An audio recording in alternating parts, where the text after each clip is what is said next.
ونستغفره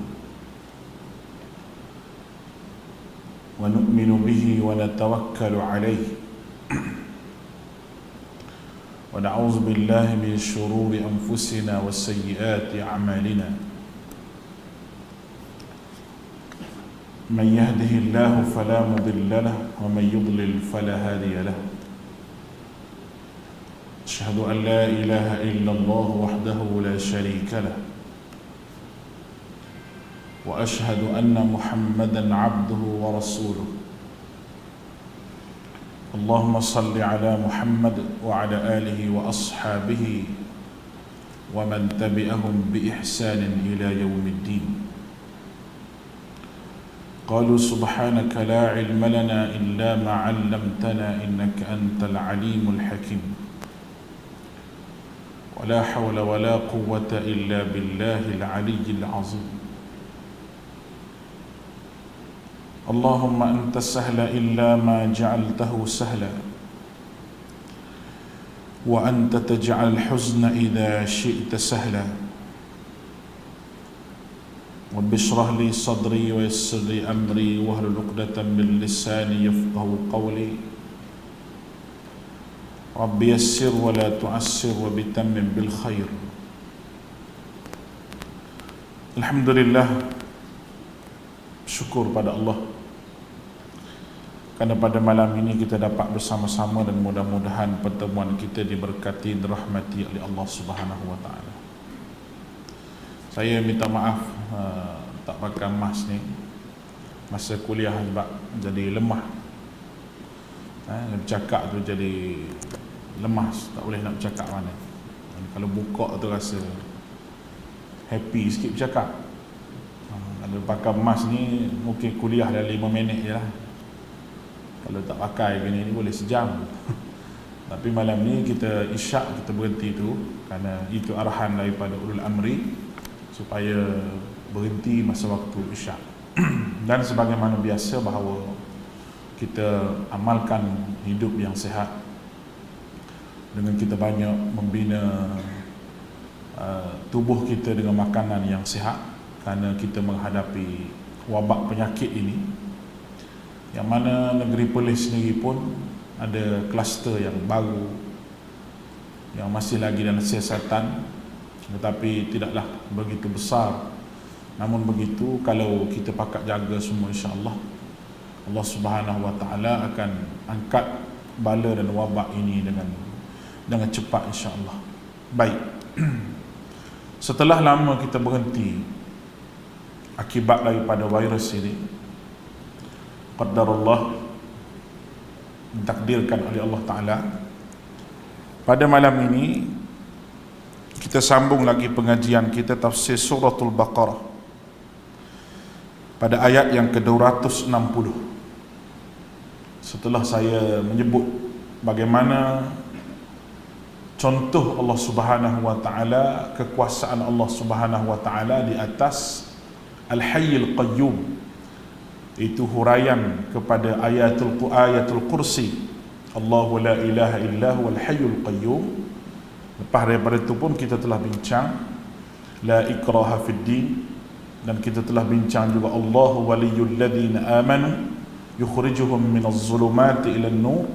Apakah dia az-zulumat, apakah dia an-nur, dan at-taghut, apakah makna taghut. Kita telah bersebut dalam kuliah kita yang lalu, boleh tengok dalam YouTube ataupun dalam channel Suara Sunnah kita ni, ada buat rakaman. Dan kita telah sebut berkenaan dengan Ibrahim. Alam tara ilal ladzi hajja Ibrahim, berdebat dengan Namrud.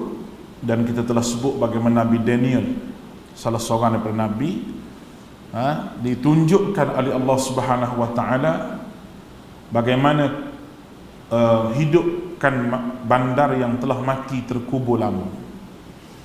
Dan ayat yang ke-260 juga disebut berkenaan dengan tauhid juga. Itu bagi mereka yang sudah ada akidah tauhid. Bagi mereka yang sudah ada akidah tauhid, Allah Subhanahu wa taala ajar supaya menguatkan akidah itu dengan berbagai cara. Kalau sebelum daripada ni, Allah Subhanahu wa taala huraikan Al-Hayyul Qayyum dalam ayat kursi itu. Belum daripada ayat 260 259. Aw kalladhi marra ala qaryatin wa hiya khawiyatun ala urushiha.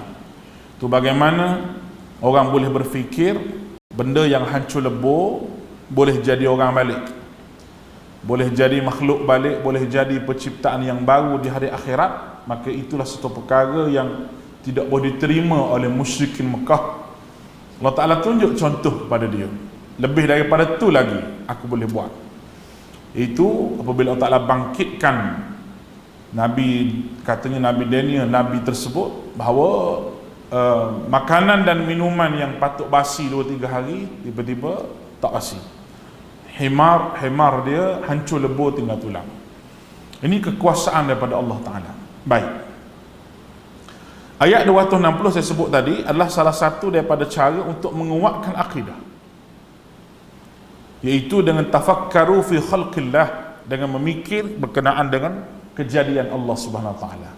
Iman dan akidah yang ada pada tubuh kita ni, tuan-tuan sekalian, satu perkara yang kadang-kadang dia macam bateri lah, macam bateri kita kata, makan dia low, kadang-kadang dia kena charge balik supaya jadi kuat. Charge balik supaya jadi kuat. Itu iman yang ada pada tubuh kita. Mustahil iman itu berada pada tingkatan yang macam bateri terang selalu, tidak. Dia mesti ada slow, ada kuat. Bagaimana iman kita dan iman para sahabat Nabi pun begitu. Para sahabat Nabi, iman mereka juga ada masa turun sedikit, tapi nak banding dengan iman kita turun banyak lah. Iman sahabat tu sikit je turun, lepas tu dia naik balik, turun balik. Itu adalah perkara yang biasa yang berlaku. Cuma kita diminta supaya memperkukuhkan iman kita. Oleh kerana itu Allah Ta'ala sebut dalam Al-Quran, ya ayyuhalladzina aminu, dengan dua perkataan. Wahai orang beriman, aminu, perkukuhkan iman kamu.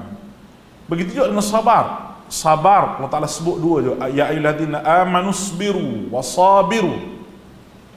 Itu merupakan perkara yang kena perkuatkan dalam diri kita untuk kita menghadapi berbagai masalah dan berbagai situasi yang berada di hadapan kita ini. Baik, ayat 260. A'udzu billahi minasy syaithanir rajim.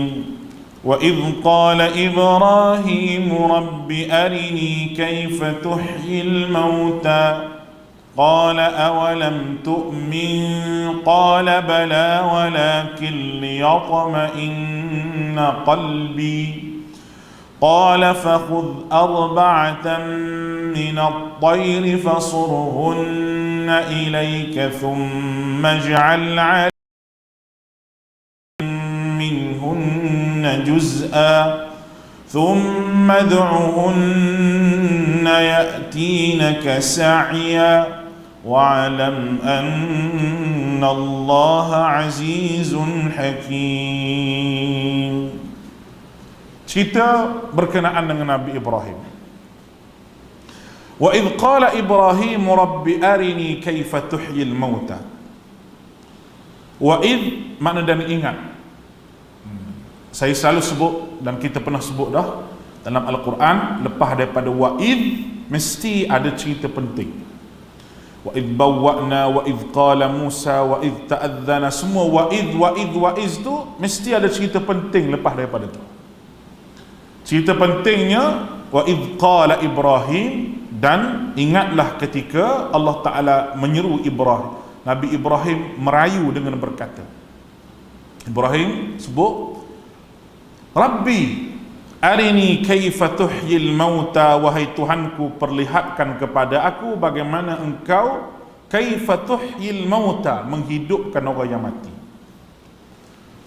Permintaan Nabi Ibrahim alaihissalam ni adalah salah satu daripada permintaan yang penuh dengan keyakinan, bukan tidak yakin. Kita kena huraikan ni dulu supaya kita tidak terkeliru dengan tafsiran bahawa Nabi Ibrahim pun seolah-olah macam tak percaya pada Allah Ta'ala. Itu bahaya. Kalau kita tengok orientasi penafsiran dia begitu. Maknanya Nabi Ibrahim ni seorang yang kuat dah iman ni, seorang yang hebat dari segi ujian. Tapi dia kata Nabi Ibrahim pun kadang-kadang tak yakin dengan Allah Ta'ala. Mana boleh kata begitu? Kita dengar tu dan kita tengok ayat tu nampak macam betul kita kata. Sebab dia kata kaifa tuhyil mauta. Sedangkan Nabi Ibrahim tidak yakin. Tidak. Nabi Ibrahim yakin. Cuma Nabi Ibrahim nak tahu cara. Nak tahu cara. Contohnya kita makan nasi, makan apa, hak sedap. Hak sedap. Nasi apa lah kita makan hak perlih ni? Nasi kandak lah kita kata. Nasi kandak. Sedap. Oh tu sedap. Kita pergi tanya tuan tu. Hak buat kuih tu lah kita kata kalau kuih. Kita kata kuih awak ni sedap. Boleh tunjuk cara tak macam mana? Dia kata, mu tak percaya ke kuih aku sedap? Begitu. Kita percaya dah memang sedap kuih dia. Kat mana-mana pun, semua orang angkat tangan. Dia ni. Bagus. Memang percaya sungguh. Tapi nak tahu cara buat tu macam mana? Bukan nak tiru. Kalau kita nak buat kuih tu nak tiru. Tidak. Ada satu benda yang Nabi Ibrahim nak. Qala awalam tu'min. Allah Ta'ala kata, mu belum percaya wahai Ibrahim. Macam orang tu tanya tadi lah. Mu tak percaya kata kuih aku sedap, bahawa aku hebat. Qala bala walakin liyatma'inna qalbi. Tidak. Cuma ya Allah, aku percaya, yakin. Tapi aku nak suruh hati aku ni tenteram. Macam mana tu? Tujuan Nabi Ibrahim tanya adalah nak meneguhkan hati. Nak meneguhkan hati dengan melihat cara menghidupkan orang mati semula. Mati lepas tu hidup balik. Orang panggil Nabi Ibrahim minta supaya dia bercerita pada orang berkenaan dengan kehidupan selepas daripada kematian dengan penuh keyakinan. Kerana memang dia tengok sendiri dengan mata kepala dia sebagaimana Nabi Muhammad sallallahu alaihi wasallam menceritakan berkenaan dengan syurga, neraka, siksa. Kerana apa? Nabi Muhammad telah pergi tengok akhirat tu macam mana pada malam Isra dan Mi'raj. Itu poin dia. Tuan-tuan sekalian, kalau kita tidak pergi kepada satu tempat tu, kita hanya baca sahaja tempat tu macam mana. Baca begini. Ataupun tengok video. India tengok video lah, India kan. Buat apa, dia buat nasi tepi jalan apa semua tu. Kita pun cerita kawan kita, India ni begini. Kita cerita tu berdasar kepada kita tengok video. Tidak sama dengan kita cerita, kita pergi sendiri. Kalau saya pergi sendiri, tengok. Salah beli makanan tepi jalan tu, Allah, 2 minggu sakit perut. 2 minggu. Nak beritahu pada tuan-tuan, lain dengan orang yang pergi, tengok. Kita kata pergi ke Yaman. Kita tengok Yaman yang begini. Kita dengar cerita orang Yaman ni, rendah-rendah, kecil-kecil orang Yaman, dia tak besar-besar. Tidak. Orang Yaman ni, kalau saya duduk Yaman dia, pelik tengok saya, mau orang mana dia tanya.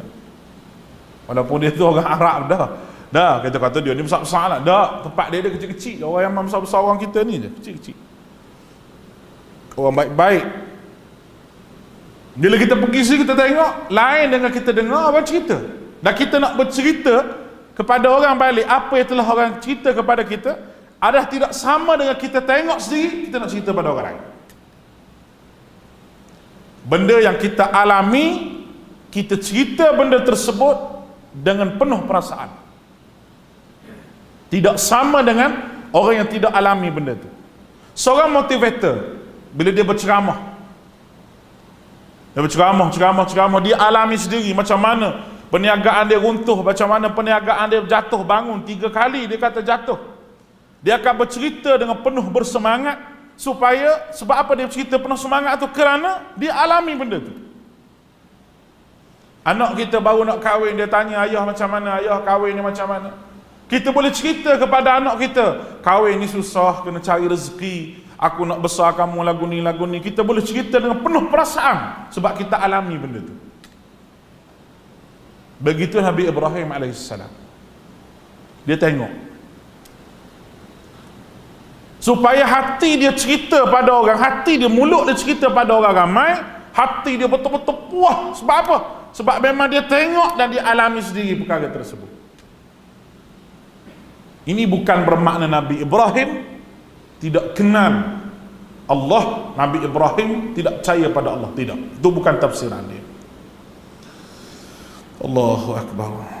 Sebab tu kita kena talaki tafsir ni. Kita kena talaki. Kita tak jadi dengan baca seorang-seorang, faham seorang-seorang, tak jadi. Baca boleh, tapi tidak berdosa kalau kita baca tafsir. Cuma apabila kita menafsirkan sendiri dan kita faham sendiri, itu yang tidak boleh. Kita kena talaki. Talaki ni maknanya apa? Ambil daripada guru, dan guru tu ambil daripada guru, sampailah kepada Nabi Muhammad sallallahu alaihi wasallam. Ilmu ni mesti bertali sampai ke Nabi. Sampai ke Nabi. Baru kita puas hati. Sebab apa yang diajar, benda yang Nabi ajar. Kita pun syok amal benda yang Nabi ajar ni. Nak banding dengan beramal apa yang tak diajar oleh Nabi kita Muhammad sallallahu alaihi wasallam. Baik. Jadi ayat ni orang panggil, kalau kita nampak di sini bahawa yakin dan teguh hati. Yakin satu, teguh. Dapat keteguhan hati ini dengan bermacam-macam cara. Dengan kita memikirkan kekuasaan Allah, melihat kehebatan Allah Ta'ala, makin kuat hati kita. Oleh kerana itu Tuhan sebutlah Quran, Allah Ta'ala berfirman, innal ladzina qalu rabbuna Allah, orang yang mengaku Tuhan dia Allah. Allah Ta'ala tambah satu perkataan lagi, summastaqamu. Dia kena teguh pendirian di atas perkataan dia. Cara nak teguh pendirian, tafakkaru fi khalqillah, memikirkan berkenaan dengan kejadian yang Allah Ta'ala buat datang muka dunia ini. Baik. Jadi macam-macam Allah Ta'ala beri keteguhan hati kepada manusia ni, macam-macam. Kita akan tengok sekejap lagi. Qala fakhudh arba'atan min at-tayr, ambillah 4 ekor burung. Jadi bila sebut 4 ekor burung ni, saya tak mau bacalah riwayat-riwayat Israiliyah yang kata burung ni burung merak, ada ambil ayam hutan lah, apalah macam-macam lah. Itu orang panggil riwayat Israiliyah. Tak penting pun kita kaji burung tu burung apa, tak penting. Tak payah kaji tu. Baik. Fasurhunna ilaik, kemudian jinakkanlah kepada kamu. Ni gini. Ada 2 terjemahan ayat ini. Yang pertama sekali, Ibrahim, kamu ambil 4 ekor burung, pelihara sampai jinak. Nabi Ibrahim AS beri makan sampai jinak. Kerana burung ni, binatang ni, burung jenis terbang, nak jinakkan dia tu memang perlu kepada kepakaran lah, kita kata. Nak jinakkan dia, mungkin orang yang selalu beri makanan pada dia, macam kita pergi ke Madinah, ada burung merpati duduk banyak tu tak? Sebab orang selalu beri makan ke dia. Orang jual makan tu RM1 satu beg tu. Bila burung-burung dia lepas burung tu tak habis makan, dah kenyang, nak makan hari-hari, dia ambil pula makanan tu, dia jual balik tu. Kerja dia nak macam mana? Dia kata aku jual, dia kata burung tak habis makan, nak macam mana? Orang kulit hitam nak jual tu. Cari rezeki kat tu. Tapi jinaklah burung tu, dia boleh mari dekat kita. Burung lain pun kalau kita bela, memang dia jinak dengan kita. Sehingga kan permainan Arab kalau di Dubai, di Emirates sekarang ni, dia bela burung helang tu. Burung helang tu. Harga tuan-tuan ratus ribu, sama dengan kereta Porsche, sama dengan kereta mahal-mahal tu. Dia nak buat pergi tempat main tu, dia tutup mata dulu, sampai tengah padang pasir tu dia lepas. Bau tu pergi atau dia parking kereta situ tu, bau tu mari, letak kat tangan ni. Ni bukan kita tengok video ni, tengok depan mata ni. Tu permainan orang Badui. Badui, nama je Badui, tak sesak dia tu, kaya Badui. Nah, kereta rumah besar pada kita lagi. Permainan dia. Dia tak ada kerja. Lah ni duk pakak bela harimau, bela singa. Berani pakcik? Bela harimau, bela singa. Bini pun macam singa dah. Dah, nak bela harimau, bela singa tak berani. Dia pakak bela pok dia. Tak ada kerja sungguh. Duit tak ada, tak tahu nak buat apa. Malah binatang kalau dijinakkan, memang dia mari. Hak buas pun jinak dengan kita pandai bela dia, memang dia akan jinak dengan kita. Baik, itu tafsiran yang pertama. Maka Allah Ta'ala suruh Nabi Ibrahim jinakkan kepada baginda. Yang keduanya, fasurhunna ilaik, boleh masuk cincang. Allah Ta'ala Nabi Ibrahim suruh cincang burung-burung tersebut, gaul sekali. Maka dua-dua ni berlaku. Ambil Ibrahim burung, menjinakkan dia, lepas tu sembelih dia, menggaul sekali. Gaul. Tulang, bulu semua sekali, meletak sekali. Kemudian summa ja'ala ala kulli jabalin minhunna juz'a. Kemudian setelah itu kau letakkan di atas tiap-tiap sebuah bukit bahagian daripadanya. Lepas gaul sekali itu, pecah ke 4 bahagian, letak di atas 4 bukit. Burung 4 ekor tadi tu hak jenis lain-lain, bukan jenis sama. Ambil, gaul, letak situ. Summa du'uhunna ya'tinaka sa'ya, summa du'uhunna. Kemudian serulah burung tersebut, semuanya akan datang kepadamu dengan segera. Burung itu akan dihidupkan semula oleh Allah dan akan datang kepada Ibrahim. Nabi Ibrahim alaihissalam sudahlah dia menjinakkan burung-burung tu kepada baginda, maka apabila panggil, mari. Panggil, mari, ni hidup. Baru dia mari. Tapi Ibrahim ni mati ni. Mati. Mu panggil, dengan kuasa aku yang menghidupkan burung tersebut, dia mari juga kepada kamu. Begitulah cara Allah Ta'ala tunjuk pada Nabi Ibrahim. Akhirat esok, macam-macam jenis manusia bercampur, bukan kamu saja, bukan keturunan kamu saja, yang lawan kamu saja, tapi semua manusia daripada zaman Nabi Adam sampai ke manusia yang zaman terakhir, bermacam-macam, macam burung duk bercampur dengan bulu dengan apa tadi, dipanggil oleh Allah. Apakah panggilan Allah?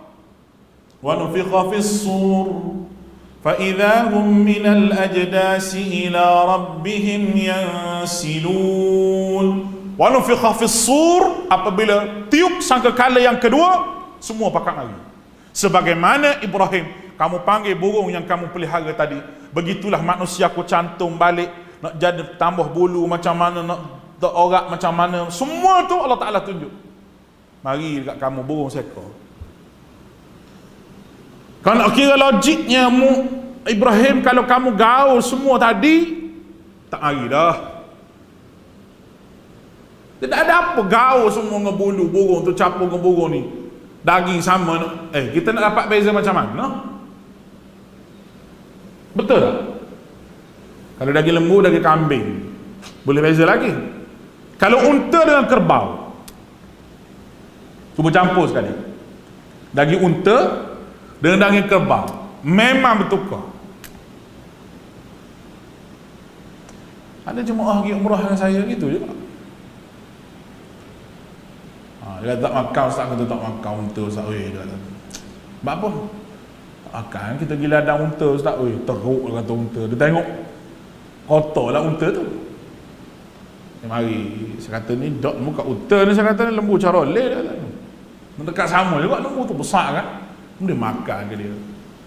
Hari ni dia tak tahu unta. Ni dia tengok malam ni dia tahu. Rupanya dia makan unta. Duk sedap dia tu, sedap. Dia kata tak tahu, dia tak makan sangat. Nah, unta. Kita dah tak boleh nak bezakan yang mana unta, yang mana kerbau. Sebab daging dia, urat dia tu sama kasar urat dua tu. Unta dengan kerbau. Sebab tu kalau kita masak unta dengan kerbau ni, sama je lebih kurang rasa je. Cuma sedap unta sikit je. Allah Ta'ala beri kelebihan ke dia situ. Tapi nak kerbau ni dekat sama je. Itu perbezaan. Tadi burung masuk dengan perut, masuk dengan apa, bulu gaus sekali panggil mari. Begitulah Allah Ta'ala boleh panggil manusia. Duduk celah mana, dalam perut harimau ke mati dia, dalam laut ke mati dia, atas bukit ke mati dia, mayat tidak dijumpai pun akan bangun di negeri akhirat. Ni yang orientalis tak percaya ni. Yang pernah seorang dulu dipelihara oleh kerajaan satu zaman dulu, orang salah seorang daripada yang menulis adalah utusan Malaysia. Ramai mana orang kita duk ambil ilmu dengan dia. Tak mau sebut nama lah. Duk bahas aurat. Dia kata aurat ni tak aurat ni ada mughallazah, mukhaffafah. Dia kata aurat ni ada aurat kecil, ada aurat besar. Ramai mana orang kata pengaruh tulisan dia. Orang Thailand lah sekarang ni balik negara lah. Balik negara dia ambil calon pilihan raya. Kalah gitu je. Tak ada orang nak sokong di kampung dia.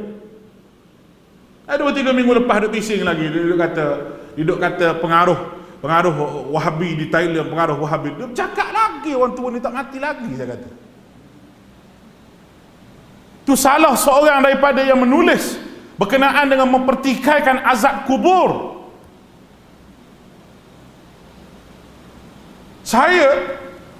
Masa saya umur berapa, kalau menengah gitu lebih kurang. Keluar je tulisan dia, saya kerak. Keluar tu saya kerak. Bukan minat. Dah. Dekat saya bagi ustaz, saya ada ustaz seorang tu. Oh, ustaz tu. Dia jawab, ustaz jawab ni. Ustaz jawab. Kadang-kadang dia tak larat, dia tak dan nak baca, saya tolong baca ke dia. Ustaz tadi, jawab ustaz ni apa dia. Dia jawab. Jawapan tu saya ingat sampai hari ni lagi. Di antara jawapan dia, ni. Kalau kita baca malam ni. Ghafarallahu lah, semoga Allah Ta'ala ampuni dosa dia dan rahmati kubur ustaz saya ni. Dia kata tu tulisan masa tu saya kata berapa, kita tahu dah orientalis tu apa. Hari Sabtu kawan ni, pakcik ni bawa saya pergi mengaji. Orang tua belakang mengaji, saya seorang je budak. Mengaji Tafsirul Ihsan. Duduk kita cerah mata kita sebab masa tu kita budak lagi. Orang tua duduk tepi tu gini. Masa tu lah, bukan masa ni saya sebut je dah. Duduk gitu. Mungkin dia tak larat kecil mani kuat ke macam mana, tak tahu lah. Tak duduk tengok. Saya tanya dia soalan, tanya. Saya malu nak tanya daripada ramai-ramai ni. Kalau dia buka soalan, saya mesti sudah kuliah tu saya pergi tanya dia. Mengenai aurat, saya masih ingat lagi berkenaan dengan cerita azab kubur ni, mempertikaikan azab kubur. Dan guru saya sebut, dia kata masa tu, dia kata awak tengoklah kitab ni, dia kata ini kitab ni orientalis tulis.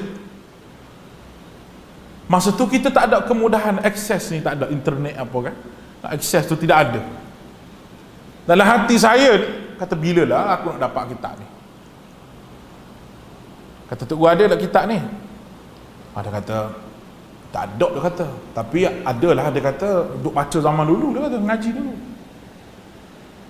Dalam hati saya kata, ya Allah, aku nak dapat kitab ni. Rupanya kita pergi mengaji, saya jumpa kitab yang dia sebut tu berkenaan dengan tafsir yang ditulis oleh orientalis yang mengubah makna ayat Allah Ta'ala. Saya peluk kitab tu, kata menangis seorang diri tu, ingat ke dia. Sebab Allah Ta'ala makbul doa jumpa dengan tafsiran itu. Dah banyak lagi tafsiran-tafsiran yang kita nampak macam logik. Contohlah alam tara kaifa fa'ala rabbuka bi ashabil fil, kita baca tadi dah. Wa arsala alaihim tayran ababil, turunnya burung ababil. Dia kata orang hak tafsir, dia kata bukan burung sungguh, dia kata cuma Allah Ta'ala nak kata dia tu beri semangat pada orang pula. Dia menafikan cerita tu. dengan cara takwilan. Begitu juga dengan malaikat yang turun berperang dengan pasukan Islam. Wa anzala junudan lam tarauha wa ja'ala kalimatal ladzina kafaru sufla wa kalimatullahi al-ulya. Cerita bagaimana Allah Taala turunkan tentera yang kamu tidak nampak, malaikat yang menolong orang Islam ketika berperang. Dia kata, "Dak, tu adalah perkataan motivate, semangat kepada tentera Islam. Tak ada malaikat. Mana ada malaikat turun?" Dia kata. Orang yang menulis ini mengaji bidang Quran dan hafaz Al-Quran. Hafaz Quran. Hebat pada kita. Allahu Akbar. Sebab tu di mahad saya buka ni, di antara tahun akhir yang kita akan mengaji, tahun akhir tahun 5 tu adalah tafsir daripada sudut orientalis. Biar dia tahu sikit macam mana orientalis. Kita dah sebut orientalis. Apa dia orientalis? Orang yang kafir, kufur, yang dia mengaji Islam, pemikiran dia ala ke barat, Islam mengikut acuan dia, bukan acuan Nabi SAW, dia pertikai habis. Daripada dia telah wujudnya Islam liberal, daripada dia telah wujud sistem Islam, daripada dia telah wujud Islam macam-macam nama lagi yang diletakkan di atas nama Islam. Kalau kita nampak sekali macam logik, benda tu macam logik. Hak kesamarataan semua tu mari daripada puak-puak ni. Menggunakan dalil ayat Quran juga untuk baca di hadapan orang ramai. Menggunakan kalau orientalis tu dia mengaji usul fiqh, dia faham usul fiqh tu lebih hebat daripada orang Islam yang mengaji usul fiqh lagi. Dia putar habis segala kaedah usul boleh ke dia. Tu hebat. Sebab itulah Dr. Sakhardawi sebut yang paling bahaya kepada umat ini adalah ghazwatul fiqh, serangan pemikiran. Sampailah kepada hari ini serangan pemikiran itu masih wujud dan masih ada. Sampai kepada hari ini. Sebab itu tuan-tuan dikasihi oleh Allah, ulama-ulama kita terus menulis berkenaan dengan kesesatan golongan ini. Zaman dulu ada Mu'tazilahnya, dengan Jabariyah, dengan Qadariyah, macam-macamnya aliran. Ulama kita hurai habis dah apa dia Jabariyah, Mu'tazilah. Mari kemudian mari pemikir-pemikir yang kononnya cerdik, nampak macam cerdik. Dia mengaji pun cerdik, tetapi apa yang dia fikirkan untuk menjahanamkan Islam. Oleh sebab tu dia boleh cakap berkenaan dengan kesamarataan agama. Sama aja agama mana-mana pun kita kena jaga semua agama. Itu di antara benda tu. Kena jaga-jaga ni puak ni. Jaga semua agama kita kena jaga. Sebab semua agama menuju ke syurga. Benda tu telah berjaya di Indonesia. Tengok Indonesia jadi macam mana? Dalam satu keluarga, ada Kristian, ada Hindu, ada satu keluarga. Sampai ada perkahwinan campur. Tak begitu? Walaupun umat Islam berjuta-juta, umat Islamnya ramai di Indonesia, tapi Islamnya macam mana? Kita boleh tengok. Dan benda tu sedang merayak masuk ke negara kita Malaysia ini. Sudah ada gerakan universiti golongan mahasiswa yang mencabar hukum-hukum Islam, yang buat dialog, maqasid lah apalah, duduk bincang, lepak sama-sama dia berkenaan dengan ni, kita nak buat ni, macam mana Islam ni, Islam terlalu jumud, macam-macam dia kata pada Islam, macam dia tu tidak beragama Islam. Dan kumpulan-kumpulan kita kena upgradekan semula Islam yang telah lama yang dibawa oleh Nabi ni ke Islam yang lama. Kita nak upgrade Islam baru. Benda ni bukan saya sebut saya, tapi benda sedang berjalan, disupport oleh orang yang daripada orang luar yang mempunyai dana yang banyak untuk menjahanamkan Islam. Kita boleh tunjuk dia punya bukti ni dengan video, dengan percakapan dan sebagainya. Ya Rabbi. Oleh kerana itu tuan-tuan sekalian, kita pejam mata sekejap, kita tak tahu macam mana nasib anak cucu kita akan datang. Nabi kita Muhammad sallallahu alaihi wasallam telah pun ajar kepada kita awal lagi doa. Allahumma na'udzubika min fitnatil mahya wal mamat. Na'udzubika min fitnatil mahya wal mamat. Nauzubillahi min fitnati Masihid Dajjal. Fitnah dunia, fitnah kehidupan dan juga kematian. Tu fitnah tu. Ujian yang datang kepada kita. Termasuklah fitnah pada agama ini dan Masihid Dajjal, fitnah Dajjal. Kita hanya mampu berdoa pada Allah dan ajar anak kita akidah yang betul. InsyaAllah dia tak lari. Dia tak lari insyaAllah. Kalau kita ajar akidah Quran. Saya pernah bercakap dengan orang dalam Kementerian Pendidikan. Bismillah. Saya kata kena upgrade balik buku dalam Kementerian Pendidikan, ajar akidah yang mudah-mudah untuk anak faham. Dan ajar mata pelajaran agama di sekolah ni. Bismillah.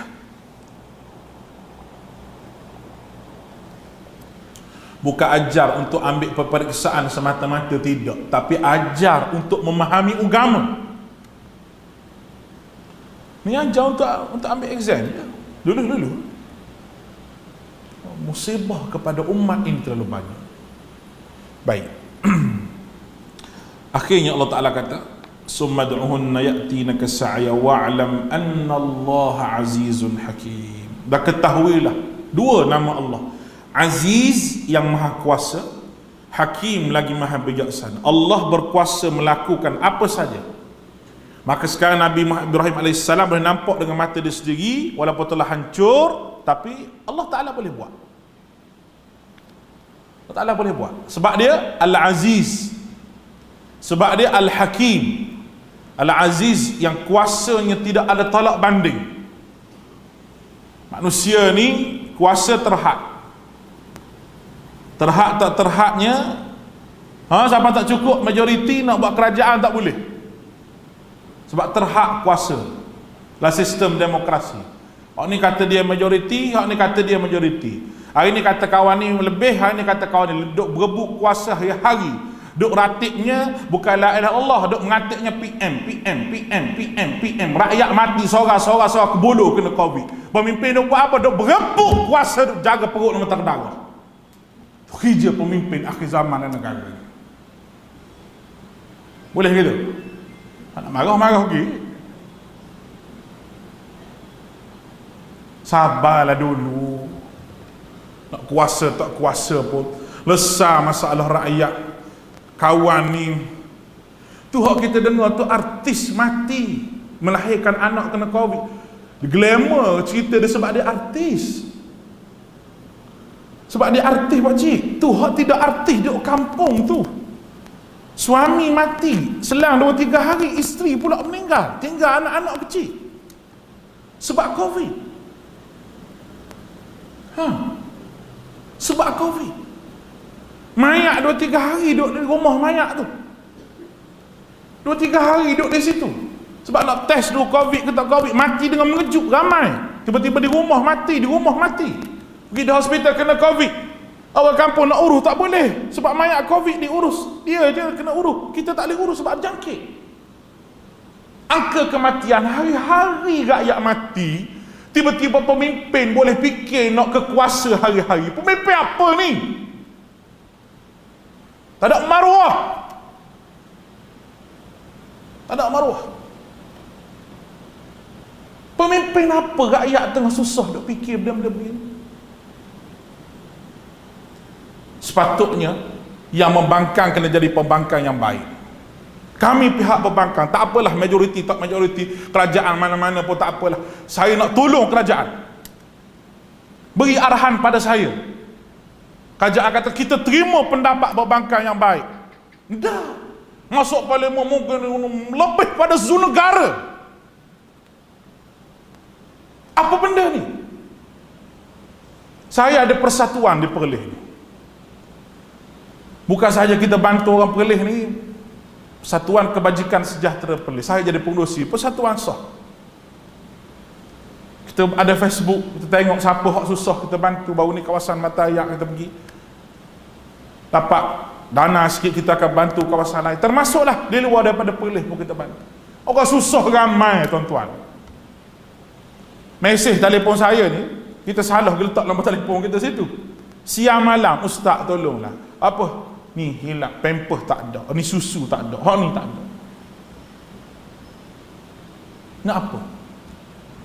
Pemimpin nak apa? Ayat duk bilang hari-hari berapa orang mati, pemimpin duk bilang hari-hari duk bilang berapa orang majoriti nak bentuk kerajaan. Semoga Allah menutup mulut pemimpin yang jahat ini dan menurunkan kuasa siapa saja yang berniat jahat kepada negara ini dan buat khianat kepada rakyat. Kita tidak redha walaupun seinci dia makan harta gaji rakyat bayar. Kita tak redha walaupun sebiji. Walaupun siapa pun dia, parti mana pun dia kena bekerja untuk rakyat, bukan kerja untuk kepentingan peribadi. Kita akan dakwa pemimpin yang tidak amanah di hadapan Allah Subhanahu wa taala di hari akhirat. Kita akan dakwa. Kalau tuan-tuan rela, silakan. Saya tak rela. Saya tak rela. Seorang telefon kematian suami, seorang telefon kematian isteri, cuba bagi semangat kat kami ustaz. Seorang telefon kematian ibu. 2 tahun tak jumpa ibu. 2 tahun tak jumpa ibu. Dah PKP tak boleh balik. PKP tak boleh balik. Marilah anak jiran tu boleh balik macam mana tak tahulah. Raya jiran tu kena sampai ke mak sebelah tu, sebab dia baik ke jiran. Mak dia ada komplikasi kecil manis yang berat, mati mak dia. Takdir, memang takdir. Habis sampai bila nak kurung rakyat dalam rumah, nak kurung sampai bila? Bukan kita marah PKP, kita tak marah. Bagus kerajaan buat, tapi tumpulah betul-betul. Kenapa hari ni bila ramai rakyat kena kukis semakin banyak? Kenapa? Nak salah ke rakyat, nak sama rakyat sebab rakyat tak ikut SOP. Weh, rakyat bukan pakai 3, 2 mask, kalau boleh 10 aku nak pakai di muka. Nak ikut SOP. Habis pemimpin, rakyat berkumpul di masjid untuk semayang, masjid tak bagi semayang, kena hangkut pergi ke balai polis. Pemimpin berkumpul ramai-ramai, nak buat tu, nak buat ni, nak buat apa? Adakah undang-undang untuk mengikis duit yang adalah poket rakyat, ataupun undang-undang untuk menjaga kepentingan tertentu? Sesungguhnya Allah Azizun Hakim, tidak pernah tidur memerhatikan pemimpin-pemimpin yang penuh dengan perangai. Mudah-mudahan Tuhan pelihara negara kita ini menjadi negara yang aman, insya-Allah. Minta maaf banyak-banyak lah. Parti mana, hak mana saya tak kira. Nah, cuma itulah nasihat khas untuk saya sampaikan pada malam ini. Mudah-mudahan, kata Imam Ahmad, kalau aku ada doa yang baik akan aku doakan untuk pemimpin, supaya pemimpin berubah, rakyat juga akan berubah. Kerana pemimpin itu baik, rakyat juga baik, insya-Allah. Aqulu qawli hadza wa astaghfirullah al-azim li wa lakum. Assalamualaikum warahmatullahi